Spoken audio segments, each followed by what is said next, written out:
بسم اللہ الرحمن الرحیم۔ السلام علیکم، آپ دیکھ رہے ہیں دنیائے اسلام 786۔ دوستو، اگر آپ نے ہمارا چینل سبسکرائب نہیں کیا تو ضرور سبسکرائب کر لیں۔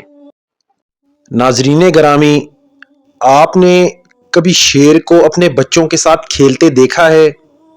جب آپ دیکھیں گے تو ایک شیر سکون سے لیٹا ہوگا، اس کے بچے اسے پنجے مار رہے ہوں گے، اپنے چھوٹے چھوٹے دانت اس بالغ شیر کی کھال پر آزما رہے ہوں گے، اس کے اوپر کود رہے ہوں گے۔ ہر کچھ دیر بعد یہ بڑا شیر درد سے ایک دھاڑ مارے گا، بچے خوش ہو کر اور زیادہ اسے تنگ کریں گے۔ اگر آپ سمجھتے ہیں کہ بڑا شیر واقعی درد سے چیختا ہے تو آپ غلط ہیں۔ اس بالغ شیر کی کھال کا ان بچے شیروں کے پنجوں دانتوں سے کچھ نہیں بگڑتا، وہ صرف اپنے بچوں کو تربیت دے رہا ہوتا ہے، ان کو یقین دلا رہا ہوتا ہے کہ تمہارے دانت، تمہارے پنجے کتنے طاقتور ہیں۔ دیکھو کہ جنگل کے بادشاہ کو بھی تم نے چیخنے پر مجبور کر دیا۔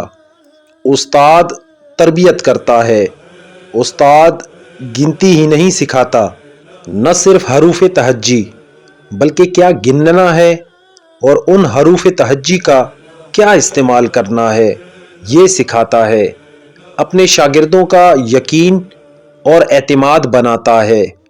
صرف پڑھ پڑھ کر کوئی پڑھا لکھا نہیں بنتا، ہمیں ایک استاد کی ضرورت ہوتی ہے جو ہمیں اس پڑھنے کو سمجھنے اور سمجھ کر اسے اپنی زندگی کا حصہ بنانا سکھاتا ہے۔ ہمارے ہاں اساتذہ کی شدید کمی ہے، کیونکہ ہمارے معاشرے میں جب کسی کو نوکری نہیں ملتی تب وہ ٹیچر بن جاتا ہے۔ مجبوراً ٹیچنگ کرنے والا یہ تنخواہ دار پھر پڑھنا ہی سکھاتا ہے، گنتی سکھاتا ہے، حروف تہجی سکھاتا ہے، لیکن ہمارے بچے پڑھ لکھ کر جب باہر کی دنیا میں آتے ہیں تب ان کو یہ پتہ نہیں ہوتا کیا گننا ہے، کیا بولنا ہے۔ یہ بھی شیر کے بچوں کی طرح دوسروں کے رد عمل میں اپنی کامیابی ناکامی ڈھونڈتے ہیں۔ اللہ رب العزت اس ہجوم کو اچھے اساتذہ کی ایک پوری نسل نصیب فرمائے جو ان کو قوم بننا سکھائے، دوسروں کا رد عمل نہیں۔ تمہارے عمل کا تم سے حساب ہوگا، اس عمل کا سبق پڑھو، کیونکہ عمل ہی سے زندگی بنتی ہے، جنت بھی جہنم بھی۔